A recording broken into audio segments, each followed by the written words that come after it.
Okay, welcome everyone, Mark Sargent again here, and in this tutorial we will check how a retopologized model could be finished.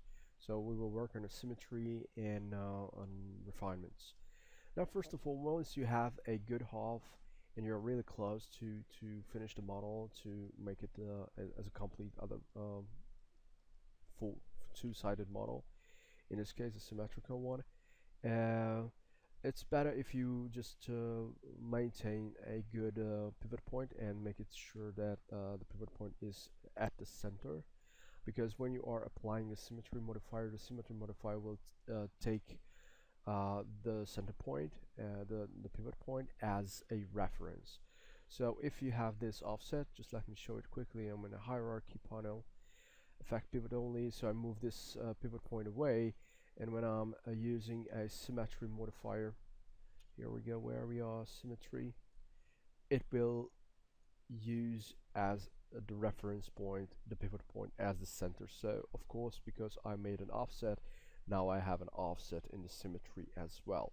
So I'm just deleting the symmetry and going back to the hierarchy panel, affect pivot only, and I'm actually just centering the pivot point, because the original model was absolutely spaced in the center.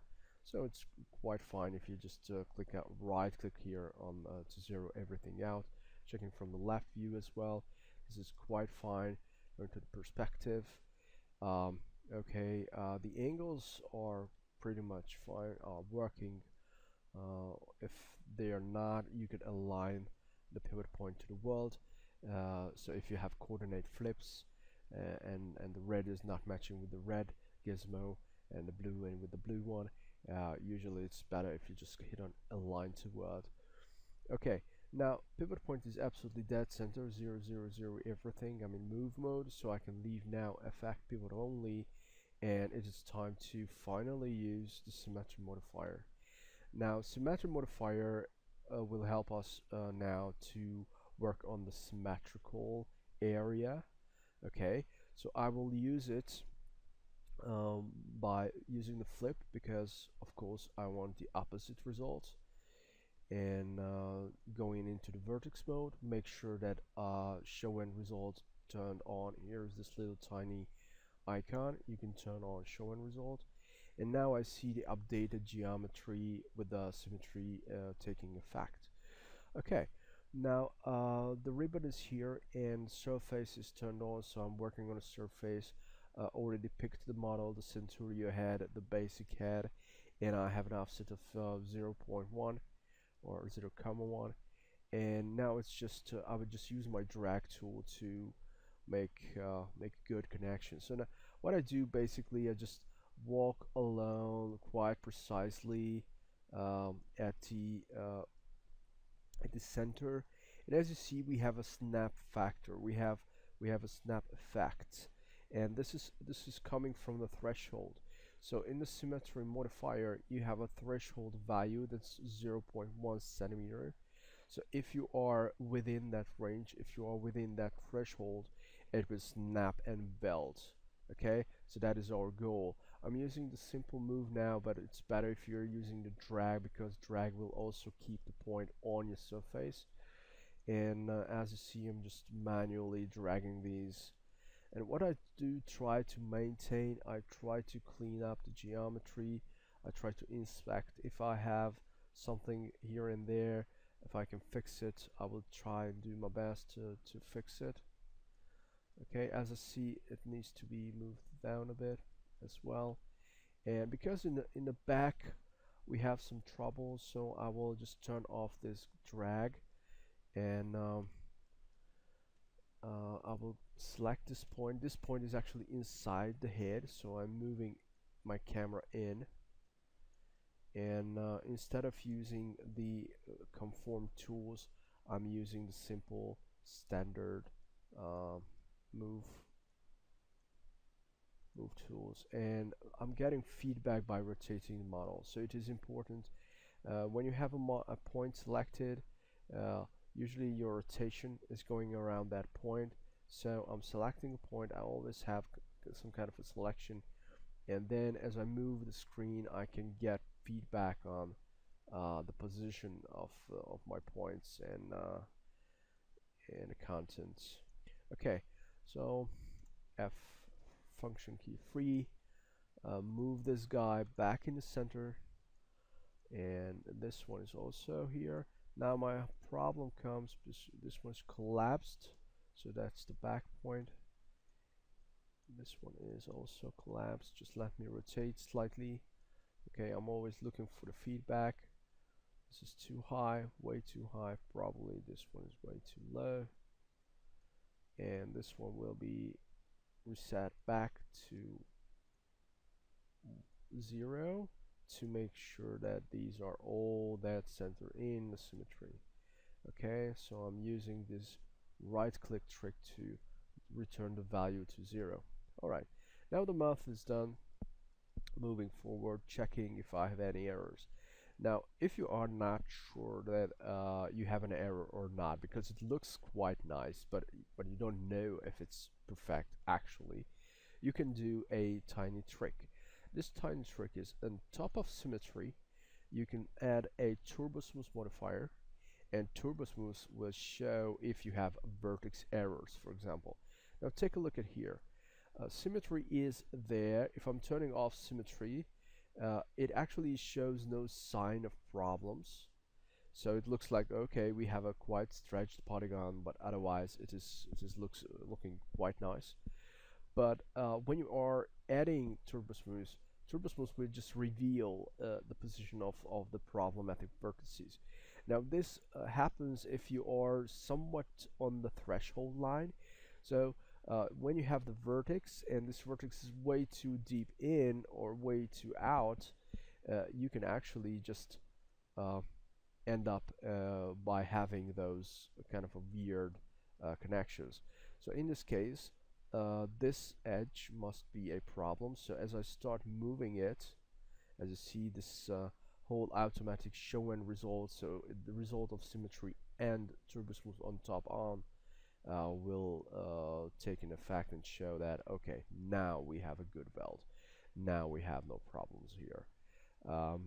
Just checking, same thing happens in this situation. So if you want to make it perfect and your model is symmetrical and placed properly, you can always do this right click thing.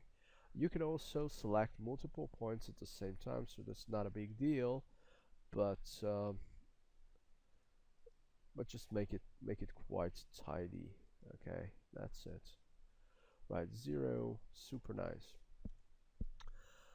Okay, now this part, make them 0, just this particular one. Or you can actually use the align.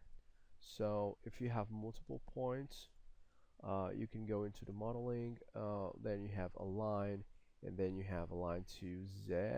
No, it's not really what we need. Align to X, that's it. Align to X, and then now these 2 points, all of the selected points will be aligned to one planar surface, and the rest thing you have to do is just zero them out, and then you can make sure that everything is accordingly flattened, aligned to a planar surface and placed in the center of the mirror effect. Okay, now I'm isolating, Alt Q, and checking in isolation.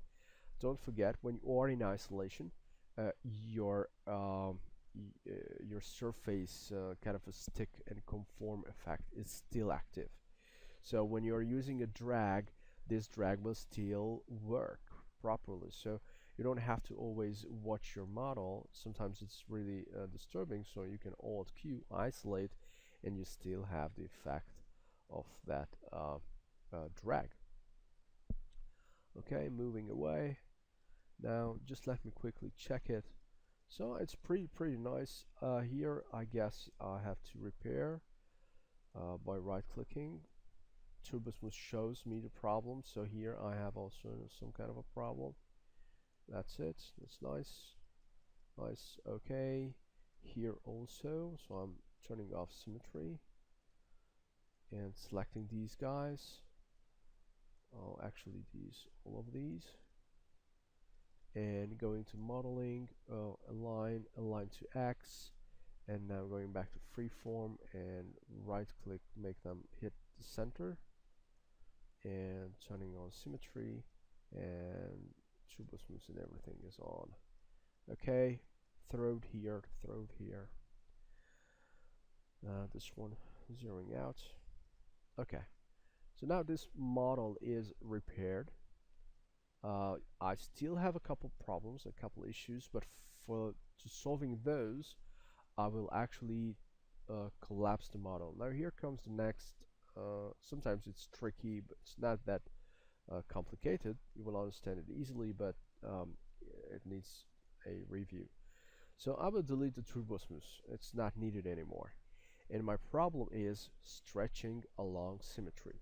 So because usually you are working on one half of the model and then you make this symmetrical stuff, the result could be something like this. So you are approaching to the symmetry line, but the way you stretch the polygons, sometimes it's not optimal.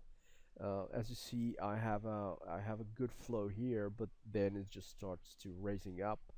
I have a dropping point here at the forehead. Also, if I take a look at the back here, I have a couple stretching stuff.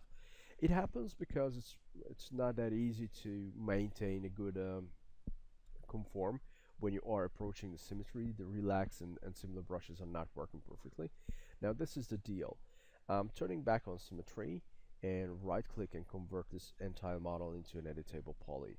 So I'm going back again to relax conform, and relax conform could be used with mirror. So I'm turning on mirror, and this is what happens if I'm using mirror. Now the effect is mirrored as well, so just let me quickly demonstrate. Okay, so now everything is updating in a symmetrical way. So what I do is technically basically repairing along the symmetry, so working along and make sure that it's much more natural across the symmetry line, so these weird edges are going much more in a natural way. Okay, that's the deal. Yeah, that's it. Relax across symmetry. Okay, so it's a good habit to make this model even tidier. Okay, so this is what we have. If you want to get back to the half model, but you want to keep this what you did, you can go into the front view, go back to polygon mode, normal polygon mode, select the polygons on one side. I'm holding down Control to add polygons, perspective, looking at the back if I have any errors. No, I don't, and I'm pressing delete. So it's not necessary in this case because we need the full head, but if you have a different type of model, or you want to work on top of it and want to work forward, you can delete this and add symmetry back on, and going flip, and going back on Turbosmooth, and check if you have any errors. If not, you have a fully easy to modify one side model, but now corrected at the symmetry. So thank you for watching. This is about completing the UVs, completing the retopologizing progress. So thank you. Goodbye.